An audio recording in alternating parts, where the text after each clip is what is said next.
Let's compare Saltwash to baking soda on plastic, resin, and ceramic. The first comparison is on these plastic pots that I purchased from Dollar Tree. It's that perfect time of year to make some nice outdoor pots. Originally, I thought I could use equal amounts of both products for the comparison. Kind of makes sense. But after I got started and I mixed up the paint, I realized I needed a lot more baking soda compared to the Saltwash. So you can see right here, I think I put in 3 cupfuls of the baking soda and 1 cupful of the Saltwash. And then I did try to use equal amounts of paint. But my overall goal was to get the paint with the additives to look the same consistency. Once I thought they looked the same, I was ready to paint. I am not a huge fan of chip brushes, but they do serve a purpose, and this is the perfect project to use a chip brush. Having the additives in this paint will really gunk up your good paintbrush, so this is a good time to use a chip brush and then just throw it away when you're done. This is the baking soda going on, and it's got good coverage for 1 coat. Looks good. And now it's the Saltwash going on.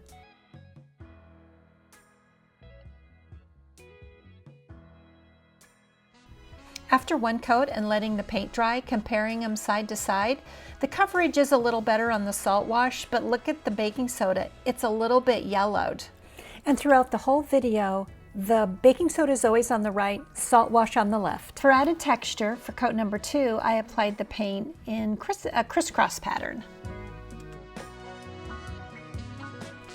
I really felt like I had the paint the same consistency, but you can see the one on the right, the baking soda, has a much rougher texture. But we are going for texture here, so that might be perfect for your project. I'll get some wax on both of these, and we'll see what they look like when they're done. For this application, using baking soda would be fine. I wouldn't care that the color was a little bit off, but it's definitely good to know that baking soda can change the color of the paint. And can you tell in the picture that I accidentally swapped them? The baking soda is now on the left and the Saltwash is on the right.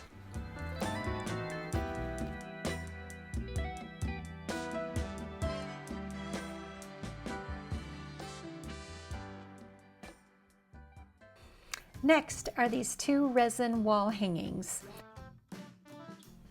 And if we look close at the tags, $6.99 Savers, if you recognize the tag, $2.99 Goodwill. Go figure.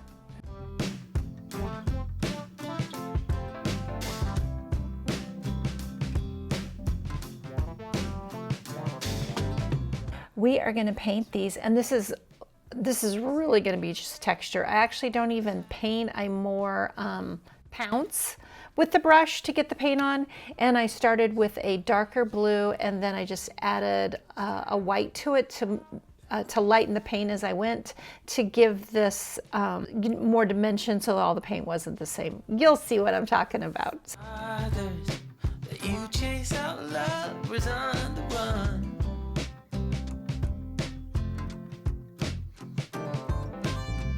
Not a problem, 'cause I proved to you. I lightened up both samples of paint and I just continued to pounce. 'Cause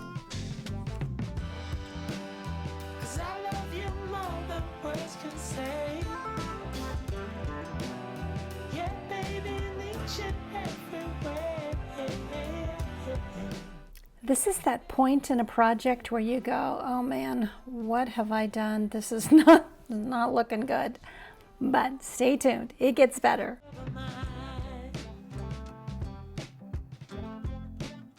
This love of mine, come sing with me now, baby. And as you can see, I didn't do a great job matching the 2 samples of paint, but by the time it's all done, you really cannot tell a difference. So we really just need to focus on the texture, not my color matching skills. And at some point in this project, I lost my focus on that this is a comparison of baking soda and salt wash, and I just kept, this project like never ended. I added dark and decrepit, I added white wax, dark wax, I added gold. So I'm just going to fast forward through all of that till the end so you can see how to compare the two at the end.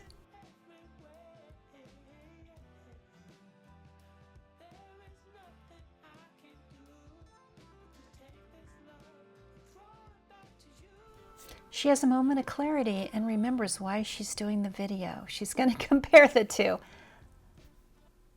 And this is the baking soda. And this is the salt wash. Salt wash adds texture. It's just not as rough as baking soda.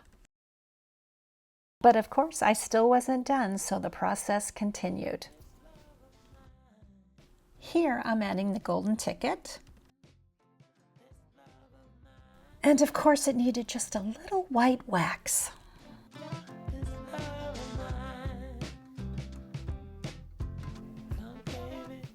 And I would say this is the perfect project for baking soda. The texture's a little more rough, but it looks good. I would be perfectly fine using baking soda on this type of project. The paint's dark where it didn't really affect the paint color.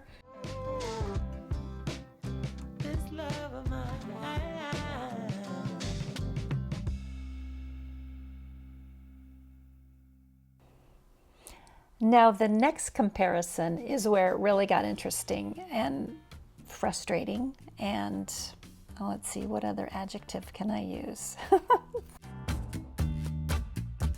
In the last two projects, the baking soda had so much more texture or was so much rougher than the salt wash. This time I only used 2 scoops of the baking soda.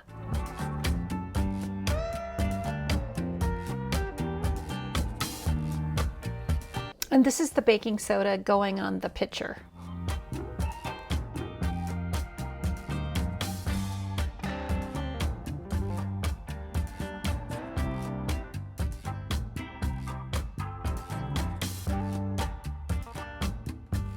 And now it's the salt wash going on this vase.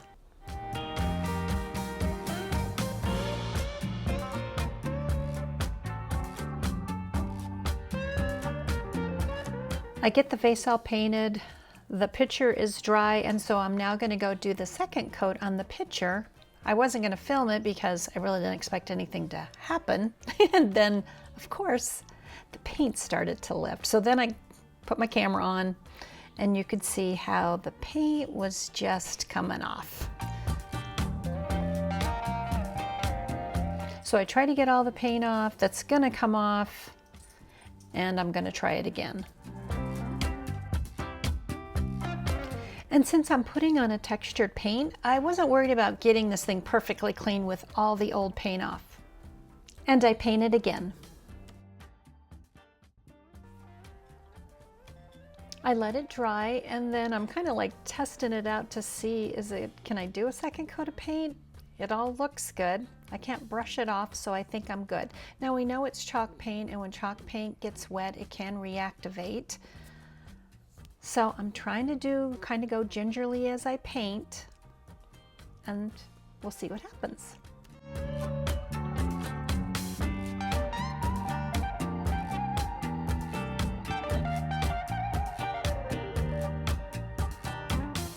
It seems like it's going to be fine with this second coat. And when I get done with the second coat, I hit it with the heat gun just to make sure that maybe last time I didn't have it really good and dry. So I hit it with the heat gun. Then I let it dry while I give the second coat to the vase.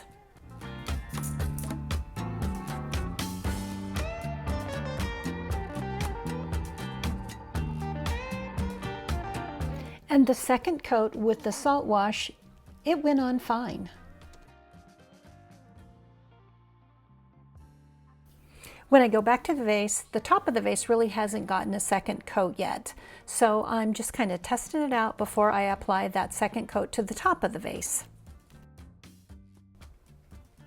And as soon as I start to paint, I can see that it's already lifting up that first coat.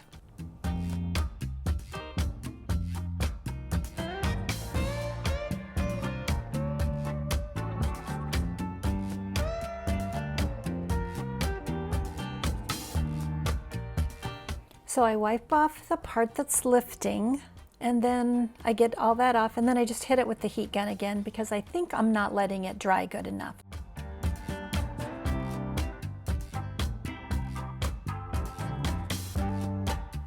And I try to paint it again.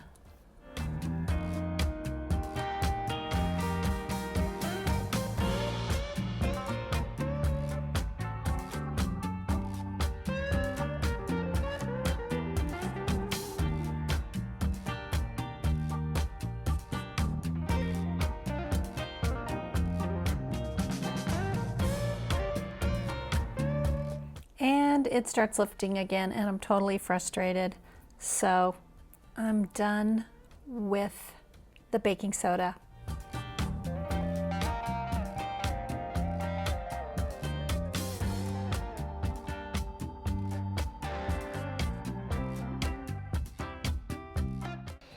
And I finished this picture in Saltwash.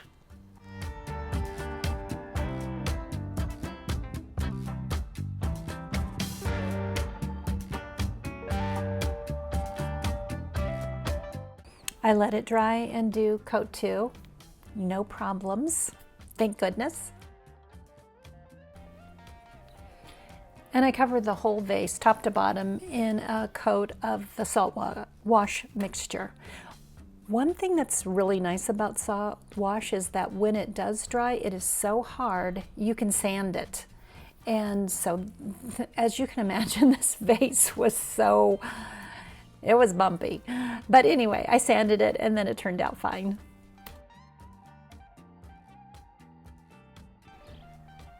And when it's all dry, you can see how bumpy it is. To put the finishing touches on these two projects, I decided to use some Crayola air dry clay and some stamps.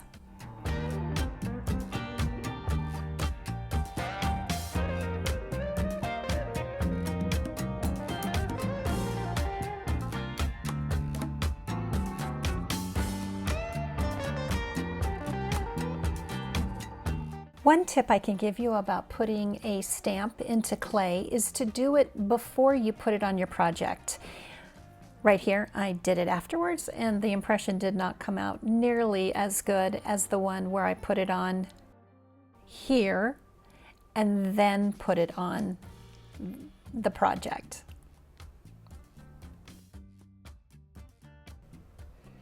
I put one coat of paint on the clay.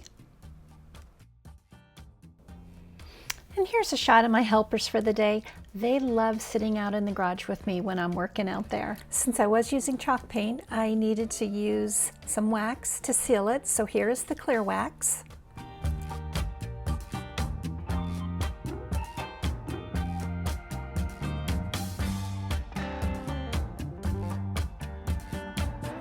The white wax.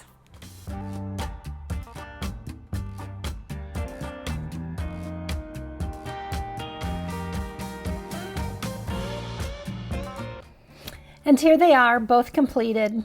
Of course, the picture is sanded down, and so pretty much you're probably looking at two things covered in Saltwash. So my conclusion is that if I'm using a light paint, I wouldn't use baking soda. If I'm trying to put it on a slick surface, I wouldn't use baking soda. But if I'm using dark paint and just adding some texture to something, I probably would be okay using baking soda. Let me know what you've experienced. Do you prefer baking soda or Saltwash? And thanks so much for watching, and we'll see you next time.